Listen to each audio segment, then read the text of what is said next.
Good morning. Welcome to ST HistCon Second Front 2024. I'm here with Dr. Stuart Ellis-Gorman. Stuart, thank you very much for taking the time to talk about yourself and your reviewing here. Thanks for having me. It'd be great. Just to start with, what got you interested in historical games in the first place? That's a bit of a meandering story. I think I was destined to always play historical games, but there was several false starts before I kind of eventually got there.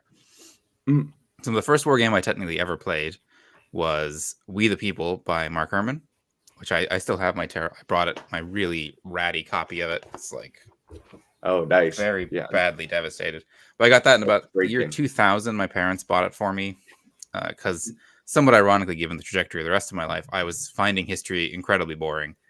And that's partly because I grew up in Virginia, and in Virginia, you basically going to learn like Revolution to Civil War as many times as they can fit it. So you do it, and the next year we're going to start back again and do it again. So about like the 8th time I was doing the American Revolution, I was really sick of it. So my dad was an old Avalon Hill gamer from back in the day, so he saw this and he just kind of bought it off the shelf, and so I played that. But I didn't really think of them as separate from normal board games. I didn't have any concept of different genres. I think board games are board games. I liked it. I played it.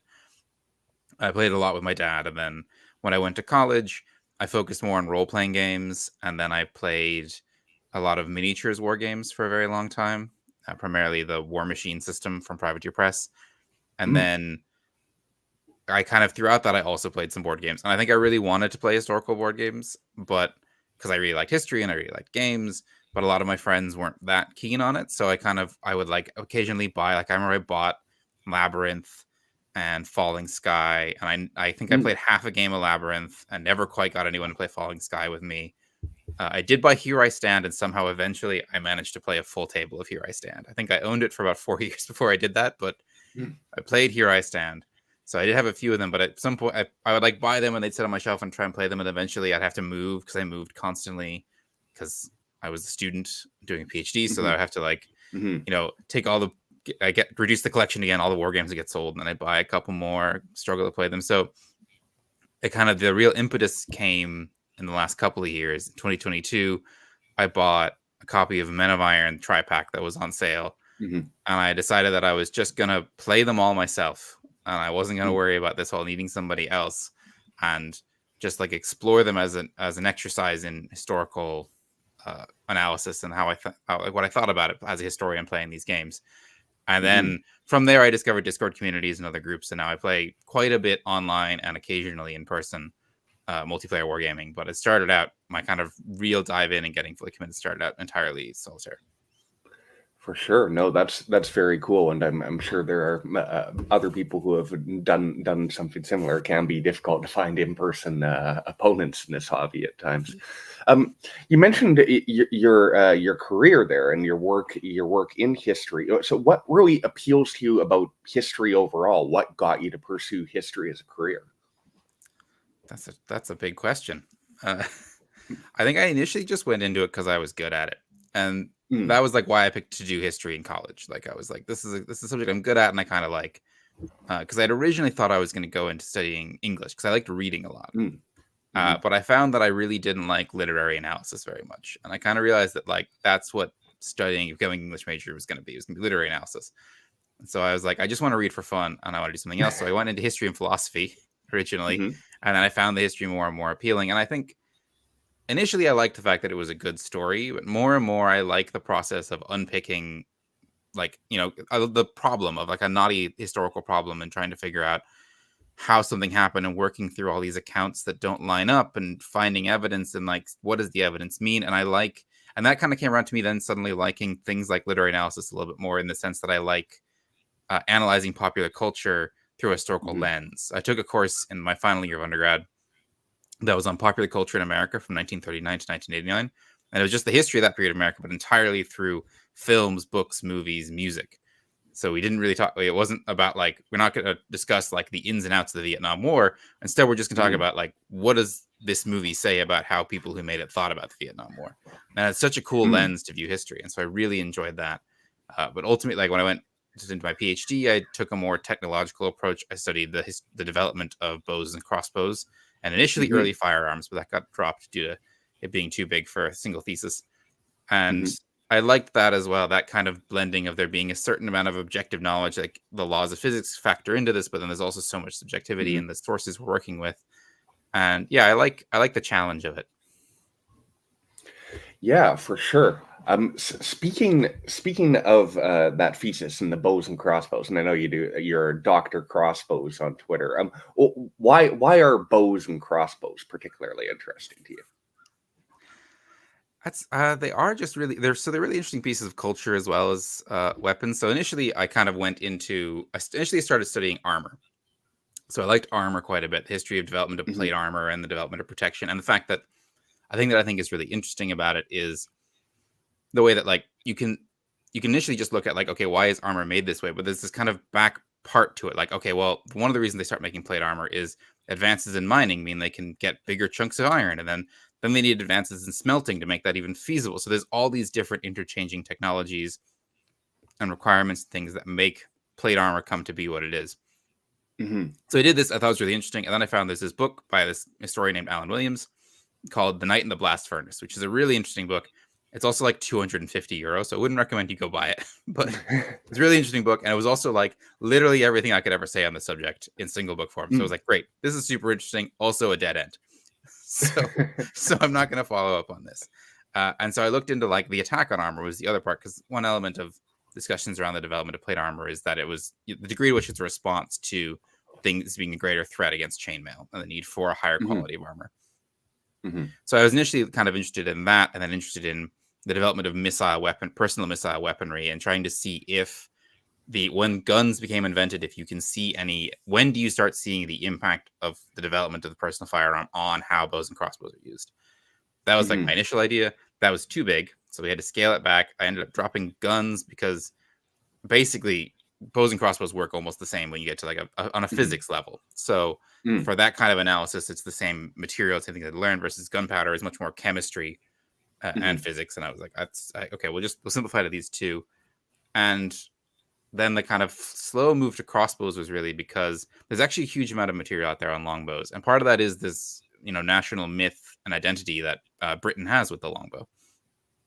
That's very strong in the culture and has produced quite a lot of books on the subject, some of which are not very good, but some of which are very good. And so there's a lot of really interesting material and debate. And it's a really interesting debate as well when we talk about that thorny historical problem, because we have no surviving English longbows from the Middle Ages. There's not a single one of them. We have the Mary Rose, which is from 1545. So we're in Tudor era. So it's like very near the end of the longbow's use as a military weapon. And we have a scattering of ones from the kind of high Middle Ages, and mostly not from England. We have ones from like Denmark and Ireland and places with bogs usually are where you find them. So it's trying to extrapolate and solve that mystery of like the heyday of the longbow. It's like peak is in this point where we don't have any physical evidence about it, and trying to then match that all together is a really interesting puzzle. And then crossbows, what I found was that unlike longbows, where there's this really interesting debate and discussion, basically nobody's talking about crossbows. It's super niche. There's a couple of like enthusiasts, mostly out of Germany, who have published their own journal. That's interesting, but it's like people in their free time looking at one aspect. So there's no professional historians looking at it. You don't get the same level of attention. And there's so many more crossbows than there are bows. We have tons of medieval crossbows. They survive much better. A lot of the time, they're actually kept as like desired objects. Longbows, once they break, they just go. But crossbows, especially higher end crossbows, are made as works of art. They're made for lords. They're kept in castles. They're stored in better conditions. They survive better. So we have so many more. So it was this huge amount of evidence and this real void. So before I wrote a book on history of the crossbows, and the kind of main text that you would have worked from before I wrote mine, there's one book from Osprey that's quite good. That was also very recent. And then before that, it was a book by a guy called Sir Ralph Payne Galway, who was a British lord, who wrote it in, I think, 1903. Oh, wow. It's actually, for being from 1903, it is a surprisingly good book. But we've learned a lot in the last century of history. And he's the guy. The book is interesting because I think Payne Galway knows more about crossbows than I probably ever will about the use. You can probably hear the ice cream truck passing my house now. I ever, because he intimately used them. And he does crazy shit. Like he owned a bunch of 16th century crossbows, and he would take them out and Oh shoot wow. every time. And you're Oh like, wow. don't do that.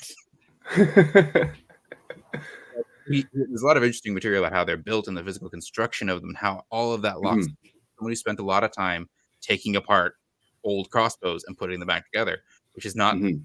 history that I have in my life because I'm not an English lord from the turn of the 19th century, 20th century. Right. Uh, but his knowledge of the kind of wider historical context is quite a bit weaker, and so I think we Mhm, need to kind of put that crossbow material into discussions of the Hundred Years' War, the Crusades, and stuff. That's where that book really falls down. And you really see how it's from quite early in the advent of us studying these conflicts. So mhm. basically, he's just reading Oman, and who's another historian from that era, and quoting it back, which is like the kind of birth of modern military history in a way, or medieval military history. So there's a lot of room there to update it. For sure. No, that's very cool. We've got a good question here from Jason W., one of our longtime con attendees and designer as well.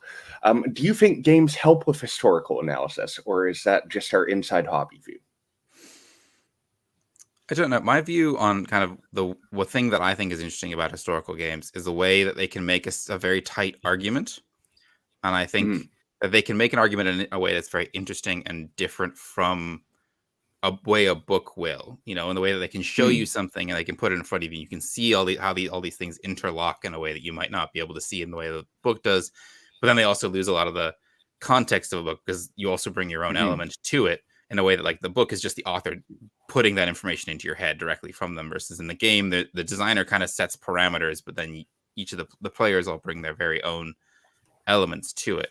So I often, and part of this is just like how I think I like to think about them. And I think there are a lot of different ways you can think about games, but I like to think of them as being these kind of straightforward, these somewhat narrow historical arguments in a way to kind of like mhm, teach people or explain to people a way you think something historically worked in a way that can be a bit more engaging and a bit and maybe show aspects that are harder to show in a book. Because sometimes the other thing is things mhm, like I'm sure many of us have had this experience where you're reading a book on a subject that you think is interesting, but you don't know anything about, and you realize very mhm. quickly that the geography is basically is impenetrable, right? Like Right. you're learning, like you're reading a book on the 30 Years' War, and you realize that you actually don't know the minor city states Germany at all, and figuring out where the hell any of this stuff is happening becomes really difficult. And I think that's one thing that games are really good at, particularly war games, is showing you the, even if it's not like the literal geography, which they do get at, but even like the political geography and helping visualize that in a way that text I think is much worse at. So it can be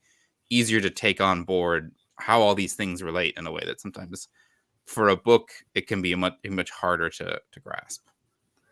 For sure. And I think that ties into something you were talking about earlier about how you enjoyed the history class focused on history through popular art, through film and other depictions. How do games, I guess, differ compared to film or compared to historical books? I think that element where we all bring ourselves to it is very different in games, Hmm. and the way that you have more control to twist and mess with it from get go because you can, Hmm. you know, there's a lot of interesting subgenres where people take films and recut films and do different things with film in their own expression, but that's kind of its own sub hobby where you're altering the material as it was given. In games, that's just like that's what it is. You're just doing that from default. Hmm. Hmm. Otherwise, you're just reading the rulebook and not playing the game. So it leaves it open to a lot of very interesting different interpretations and a lot of questions about like the questions about authorial intent become really thorny in an interesting way because you can look at, you know, I mean, authorial intent is already a messy thing, but in games, Hmm. how you have this greater debate of like how well does the author convey that? Is this the kind of thing that people are going on board? I think particularly interesting looking at things like the PAX games and the ways in Hmm. which people interpret Phil Eklund's games and to mean literally the opposite of what he says in the rulebook that he means them to be. And so that Right. kind of push and pull debate, it's not, completely alien in other genres. You can get films where the Hmm. director claims it means one thing and people have all interpreted it to mean another thing. But I think it's very much more baked into games, and it becomes very hard as well to even just convey that intent, which makes it really interesting to, in some way, to I think it makes it easier to also kind of ignore that if you want to just analyze the game for what the game says and not worry so much about like, well, what did the designer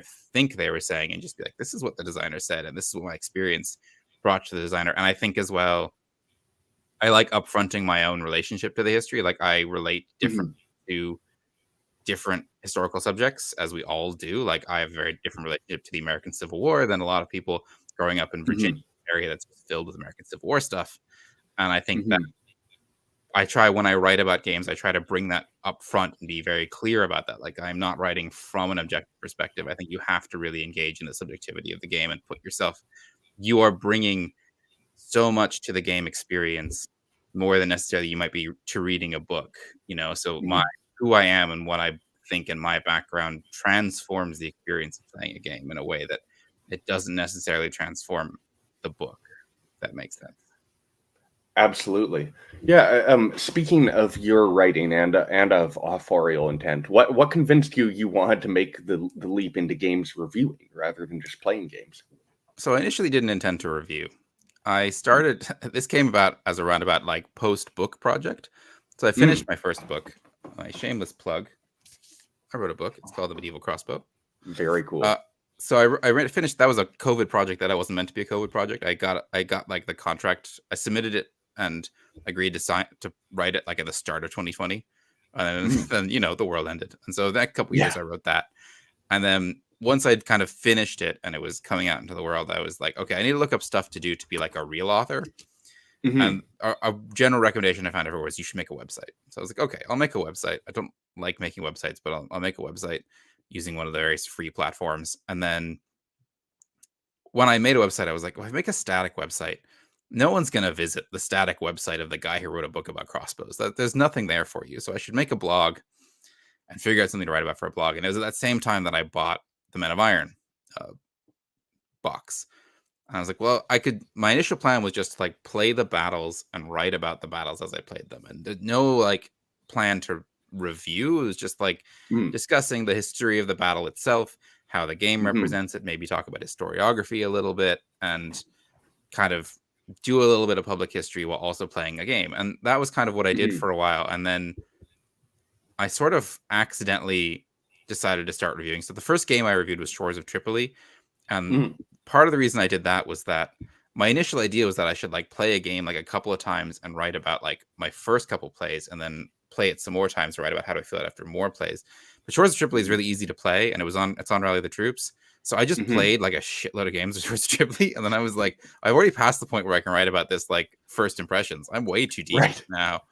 I had entered the tournament that was ran for several years and I played in the tournament and I was like, yeah, okay. So I'm just going to write I'm going to try and write a review of this. And then throughout, it's kind of been a balancing act where I'm trying to be like, to what extent am I writing reviews? To what extent am I just trying to write like impressions? And then I've also kind of just found that as I was posting stuff to BGG and stuff, people just call what you write a review. Even if I'm like, no, I have first impressions and learning the game and review and like this, and they're all very different things in my head. No matter what I put up there, people are like, it's a review. So I was like, at a certain point, this is just like tedium on my behalf. And I should just embrace that these are functionally reviews. And so that's kind of how I just became. I used to label all my posts very clear, like what type they were. And now more and more, I'm just like, it's game. And then I wrote about it. And I also very happy with the idea that like, I can come back and I can write about it again if I want. You know, there's no sense that this review has to be my last review. I can review a game multiple times. I can do whatever I want. You know, no one's paying me to do this. So I can kind of just do what I want. For sure. Yeah, you talked about a lot of your specific research being on bows and crossbows and so on, but you review games from all periods, really. And so I'm wondering, do you approach game A differently if it's in your particular expertise or if it's elsewhere in history? Definitely, yeah, it's definitely different if it's a medieval history game. And I do, so there's kind of, the medieval history games are games like that's my wheelhouse. That's what I know really well. And I definitely approach them very differently when I'm playing them. They're much more likely to be things I'll write multiple pieces on. And I find it much easier to talk about different elements of it. So I can talk about the game as a game, but also I can talk a bit about, you know, the historiography of the influence on this game and why it's designed that way. So I can look at a game like something like, well, it's not strictly medieval, but I played Sherwood, the Cry Havoc game, which is a lot of fun, and that has this really. And I'd recently read some books on Robin Hood, and that has a really interesting influence of. It shows a clear influence of Ivanhoe on the game. Like it includes characters from the novel Ivanhoe and stuff, and that I think is an interesting lens to which to view Robin Hood, is to view him through something more like that Victorian literature way versus something like Fred Serval's Jest of Robin Hood, which is kind of trying to be a little bit more ballad inspired.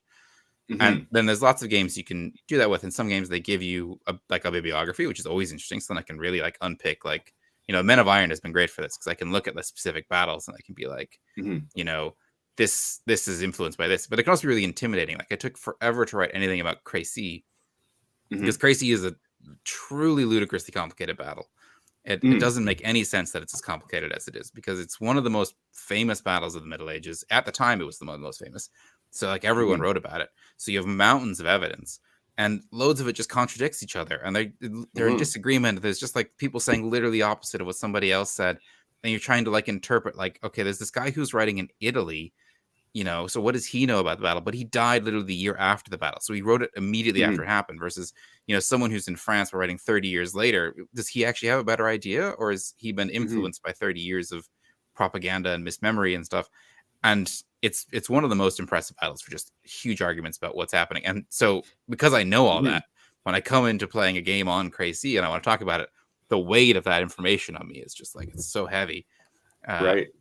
But I enjoy that. I like knowing stuff about the battles. I think coming to it from some knowledge is helpful. So I do try and, if I can, read material related to the battles. Like I'm reading a lot of American Civil War history recently. Because when we're doing the podcasts, we tend to move on your works. I knew some American Civil War stuff, and I had that kind of personal connection, but a lot of it was kind of osmosis. Like I just had grown up surrounded by it. I needed to like really dig deep and do some more research, and I like to read on a variety of subjects. So I try, and then my interest historically and my interest game wise do tend to overlap. So I don't read very much World War II history, and I don't play very many World War II games, for example. So they do inform each other a bit, but also sometimes I see a really cool game and I play it and I don't really know anything about the history. Like I'm playing right now, I'm playing Banish All Their Fears, the new game from David Fox and Ben Hull, which I'm quite enjoying. Some slight rules writing issues aside, but it's on like the Battle of Blenheim, and I don't know anything about the Battle of Blenheim. So that's an interesting challenge to kind of be like, I can't really engage with the how well does it do the history part as much as I can just talk about how much I like it as a game. And I try to be upfront about that when I'm writing about that. And it is an interesting, I've kind of been trying to develop my comfort areas around that. Like how comfortable am I talking about games I don't know very much about? And usually it's like, I can play 1 or 2 games on a subject I don't know and be okay with it. Once I start getting to more and more like 3 or 4 or 5 games, then I feel like I need to read a book on this or something. Like I need to have some historical knowledge so I can compare these different games better. For sure. You mentioned an interesting thing there with the Robin Hood games and with Fred's in particular, and it being ballad inspired. And I know there are some other games that have done that a bit too. I know Pendragon works in some of the Arthur legends and or history and so on. How do you feel about games that pull in some of this stuff from literature and from what some consider legend rather than just like maybe straight history? I think it'd be great. I really like it. It adds some new challenges, definitely. In particular, I think it's something where you have to engage much more with some of the more recent past and how these symbols might have been used by previous groups. So, you know, if you're dealing with figures that have been made legendary, you also kind of want to know like who has been making them legendary. You know, right. Like why. Like if you're making a Viking game, for example, and you're dealing with saga material, which is itself fundamentally pretty legendary, you want to make sure that you're not like engaging them in the way that white nationalists do. Right. For example, you need to be aware of that kind of element. And that's a very recent group, but like Vikings have actually a long history of being co-opted by elements of the far right. So that's, I think, an interesting case where you do need to do that extra bit of research. You can't just, you know, read the primary material and ignore everything that's happened before in between. Not that you necessarily should ever, but like really for mythical stuff, you do need to be thinking about that. But I think it's very cool. And particularly if you're upfront about it, like the Robin Hood games are a great example of a really interesting way to view the Middle Ages and to like view how we deal with the Middle Ages. I haven't played it yet, but I don't love Great Battles of History as a system or my attempts to try it. But I was very intrigued that there's a Troy scenario which I'm like, that's cool. It's got hero rules. And I recently got a copy of the SPI. There's a quad of medieval battles they did back in the day. And one of the battles is one of King Arthur's mythical battles. Oh, nice. So like the other ones are all real battles. And then one of them is King Arthur versus Mordred. I'm like, that's cool. I'm excited for that. I think it's because that stuff, it does tell you a lot about our culture and how we relate to the history. And I think they're interesting. I like, Arthurian myth and Robin Hood. I would love to see people kind of dig a bit deeper. And, there's a lot of really weird historical myth and fable out there that you can tap into, and you can make some really cool games about it. For sure. That's very cool. And last one for you. We're going to discuss it in much more detail later, but can you just talk a bit about we intend to move on your works project on Civil War and what you're hoping to accomplish there? Yeah, of course. So that's a podcast series that I'm doing. And basically the idea behind it initially was that I wanted to write something on the lost cause and historical wargaming. And part of the idea of that connection, basically, I mean, we know the first kind of historical hobby wargame generally we accept is Gettysburg by Charles Roberts from 1958. And there's several more Civil War games that came out in the immediate years afterwards. In that first era, the Civil War is really the dominant conflict that we talk about. Like you got Chancellorsville, this game just called Civil War. It's a lot of games. And that's also the centenary of the Civil War, which is a very interesting period in American memory of the war. It's the civil rights movement. There's a lot of stuff swirling about. And so people don't know what the lost cause is, kind of this short version, because this is the thing that people spend their entire lives studying, is a sort of, it's a neo-Confederate perspective on the American Civil War that was very prominent throughout much of the 20th century. If you think about something like Gone with the Wind, the way Gone with the Wind portrays the Civil War and the post-war era, it's very lost cause. So I was kind of interested in this intersection of the hobby being born at this kind of specific moment leads some really open opportunity for some interesting questions about influences and what was going on around them. And it's kind of fundamentally be unavoidable for people like Charles Roberts living in Maryland in the mid 20th century to avoid the lost cause. So I'm curious about that. And then how have we kind of confronted quite a toxic historiography like this that has been undergoing quite a sustained assault in academia and in popular history for the last 40 years or so. So that was an interesting question to me. But the problem was that I had played before they started this, I had played 2 games on the American Civil War at most. So I was, not qualified to talk about wargaming the American Civil War. So We Intend to Move On Your Works is sort of a work in progress project where I recruited my friend Pierre, who is an Anglo-French man who has never played, basically knows nothing about the American Civil War. He played maybe a game or two on Gettysburg, but he grew up in south of England and he does not know anything about the American Civil War. And we were going to play a bunch of American Civil War games together because I thought his perspective would be a really interesting alternate to mine as someone who was kind of grew up surrounded by this stuff. So we decided ultimately we were going to play through the American Civil War kind of chronologically. So the first game we played was Rick Britton's Manassas, which is a great game. And then we're not playing literally every battle because that would take us way longer than this is already taking us. But try and hit big campaigns, major battles, try different, and a lot of it is to try different systems as well. So we're not playing every GBACW game. We played a GBACW game to get us a taste of the system, and then we might dip into it again another time. So that's the idea. The podcast, we're nearing the end of 1862 now, and we basically record a podcast at the end of every game we play, and we've played the game. Here's some initial thoughts, kind of a research diary more. I think of it more than a final product. And then as we get further along, we'll start looking at doing more discussions about what have we learned so far? What do we think so far? And kind of congealing all this research and reading we've done and games we've played into a more coherent thesis and argument. For sure. And we're going to talk about this in much more detail later, but before we end here, let's just hit this one viewer question from Federico. Do you think newer American Civil War games are getting better at avoiding the lost cause narrative? I'm not sure. I don't know that I've played enough old games to have a good comparison. I played some. We played a couple of older ones. I do think that there's a more of an awareness in the material there's more of an awareness of it.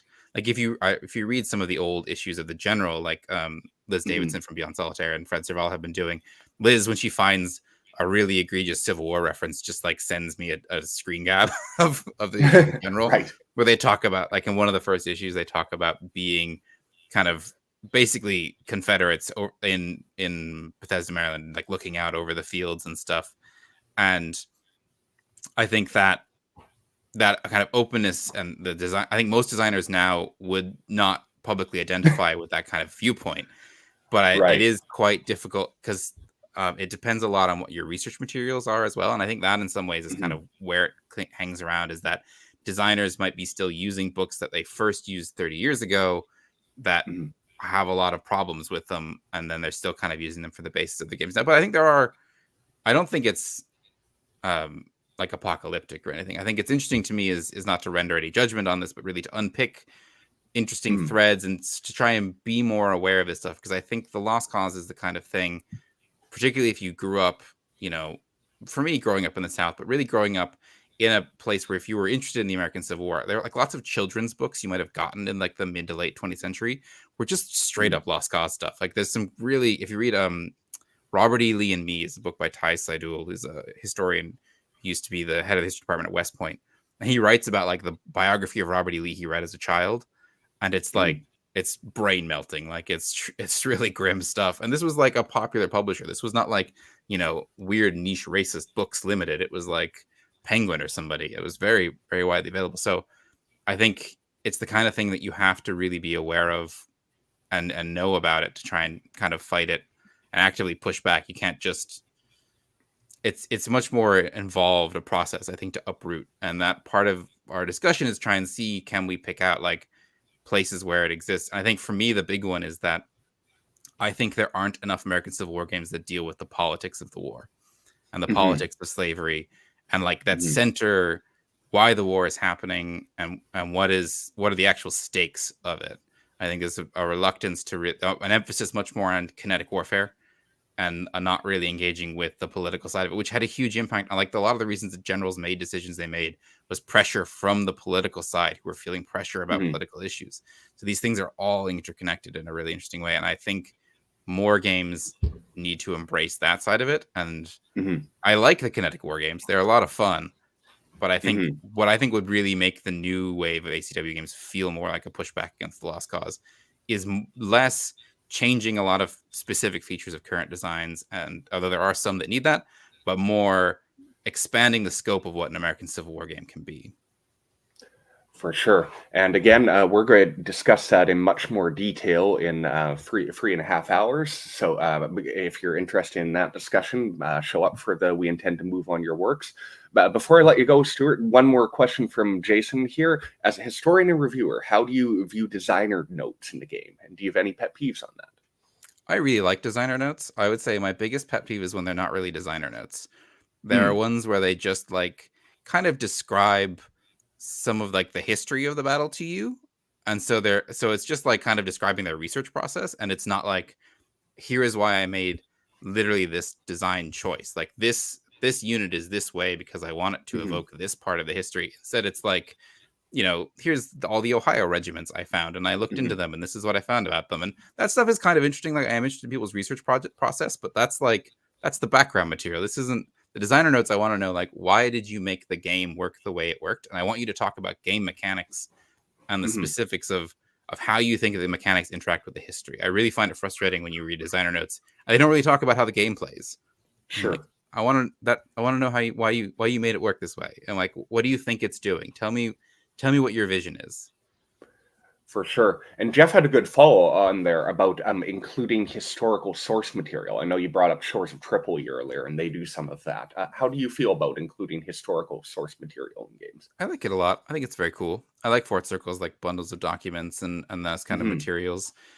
It's, I obviously gripe a bit when, like, if I open a book and the material they're giving, like if they're giving references or recommendations or books and all the books are really out of date, that's always frustrating. But I also appreciate that finding historical books is the thing. That's good history is honestly one of the hardest things to find. It's something I'm very sympathetic to, because I think it's the skill I got out of doing a PhD is I'm much better at knowing what a good history book is than most people, but it took a very long time to get there. And so I think there's a lot of opportunity for designers to talk to historians and get good recommendations from them. Because I'll tell you a secret about historians, that if you give them even the slightest inclination that you are interested in the thing that they talk about or research, they will absolutely info dump on you. Everyone in their life is sick of hearing about their stupid niche interest. And so if you come to them as like as someone who's willing to listen and like looking for book recommendations, they will absolutely inundate you with them. So like they're really, it's a great opening to talk to people and get recommendations and you know, pass that information on through the games. Would be great. Fantastic. Well, thank you so much for your time here, Stuart. Really appreciate it. Thank you to everybody for tuning in. Again, I'll be talking to Stuart more at 10 a.m. Pacific today, also on the SD Hist video channel. And yeah, we'll discuss the Civil War project in much more detail there. So thanks again, Stuart, and really appreciate it. Thanks for having me. That's great. See you later.